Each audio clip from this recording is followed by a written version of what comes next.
Welcome to MissouriNet.com. I'm Bill Pollack. It's time for our weekly chat with Jason West of MSHSAA, their communications director. Yeah, the NFL kicked off college football week 2, but high school football has been rolling along. High school fall sports in high gear right now. And so we talk with Jason every week. Jason, we got a great response. I don't know if it was so much the story about the triple overtime fiasco in Ashland where the officials didn't show up for the game and they didn't finish that thing till 1:30, or the story from a couple of weeks ago about the San Antonio, Texas high school official who was tackled by a couple of players. But, man, that story went through the roof for us.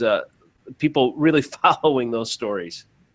Yeah, I actually spoke with one of the breakout sessions with the Missouri Press Association on Friday afternoon, and the San Antonio incident was even a hot topic in the panel discussion time as well. So a lot of people are following that story and are kind of anxious to see how that ends up.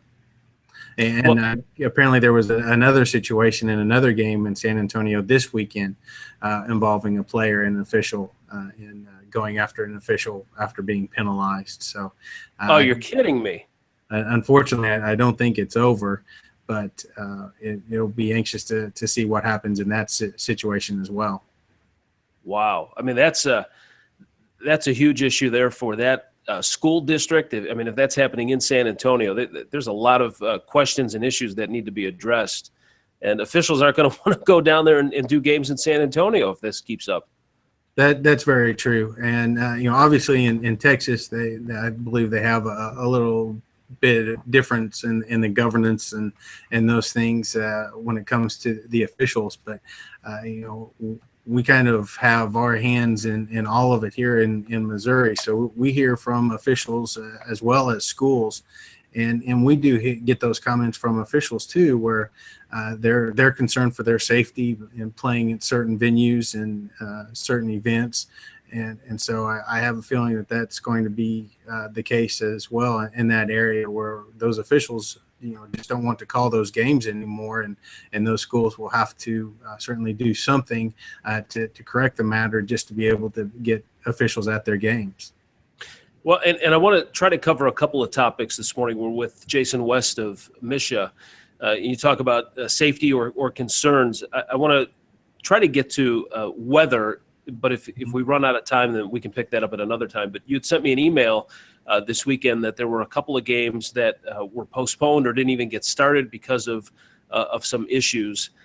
One was at the stadium, and one game didn't even start. Can you kind of take us through those two scenarios and what happened this weekend here in Missouri? Well, we had two contests on each side of the state, actually. One of those contests was actually going. There was an incident on the field with the players getting into each other's face and had to be separated and things like that. So everyone did a great job of dealing with that and separating them and getting the game back on track. But then a few minutes later, there was something else that happened outside the stadium in the parking lot or close to the stadium, but another big altercation that police had to be involved and police helicopters in the area, things like that. So it was a major situation. At that point, the administrators at the game felt it best for everyone involved to stop the game and have everyone leave before it escalated even further.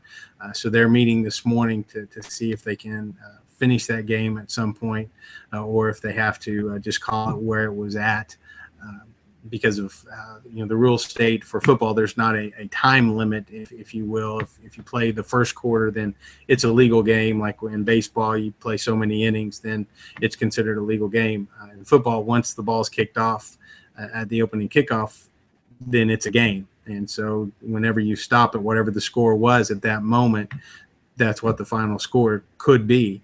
If they don't agree or can't find a time to finish it. On the other side of the state, we had a game that was getting ready to get kicked off probably about 30 minutes before kickoff. The administrators were given some social media posts, I believe on Instagram, where there were threats of violence that were going to happen at the game. And so in everyone's best interest, the administrators said, it's probably not the best to be here right now. Let's just, not play, see if we can't make it up at another time, and go our merry ways this evening, and let cooler heads prevail, and not put anybody in that threat. And so they're meeting this morning to try to find a time to make that game up as well. Now, do you know in that situation, was that one where there were threats against the players, or was this one of those things of, hey, there's going to be a fight with fans or a group of people? Was it related to the team at all? I don't believe it was at any one specific on the team or any specific team. I believe from what we're understanding is it was just threats of violence at the game. And it was concern enough for both teams involved that they probably shouldn't be playing right now and letting everyone cool down. So because of that, and keeping everybody's as safe as possible, that's what played into their determination. The fact that it wasn't against a specific person or a specific team, it was just a generalized threat to everyone there.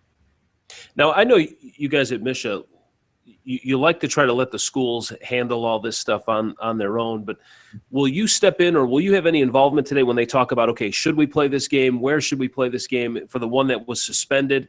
If you have one team that says, you know what, we don't want to finish this thing, let's call it where it's at, and the other team says, no, I think we should.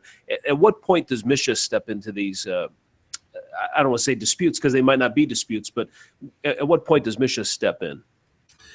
Well, we're certainly here to answer questions as much as we can. Point out the rules that are in play that are set forth by the National Federation. Pointing out the fact that we've kicked off the game, so it's a game now. Try to help them get as much of it as played as possible, because we still want that experience for the student athletes to be able to get as much game action as they can. That's why they play the game, and we want to try to do that. On the same side, we want everyone to be as safe as possible. And if it's a highly contested contest and emotions are extremely high, then certainly want to come back once cooler heads could prevail. But if we're going to get back into that same scenario, then we want to make sure everybody's as safe as possible.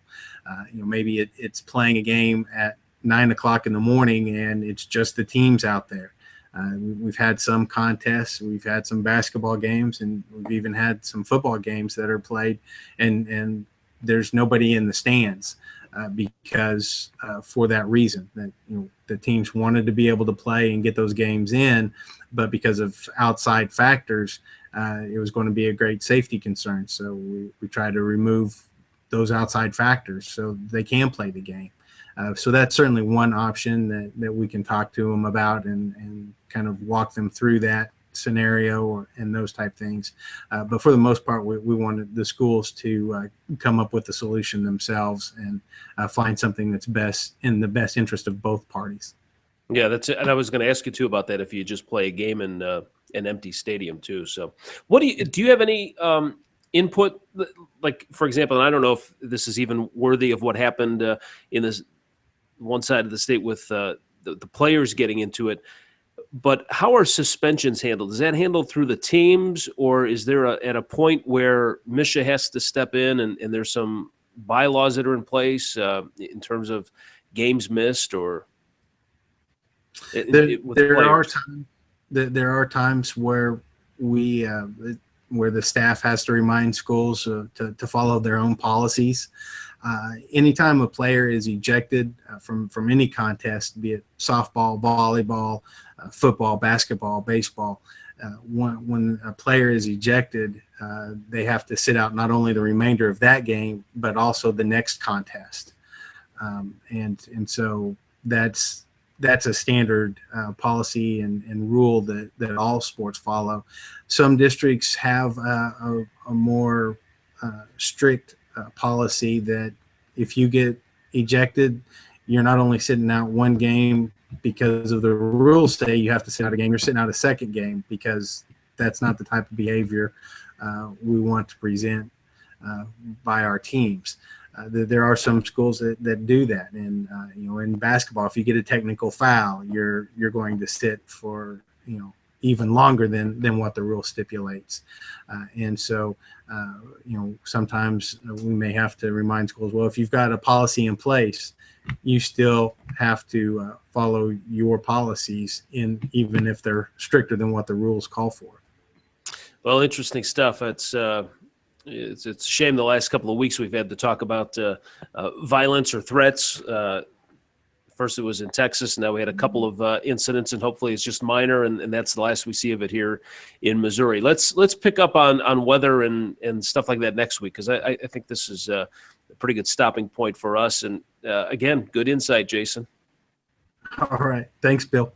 Yeah, I didn't even get a chance to ask you about deflated footballs, if you guys have a policy on that. No, not as big as the NFL does. Good stuff. All right, Jason West, the communications director from MSHSAA, joining us as he does every week here at MissouriNet.com for high school football scores. You can come to our website. Also, MSHSAA.org has it for you every weekend. Thanks a lot for watching, and we'll talk to you again real soon.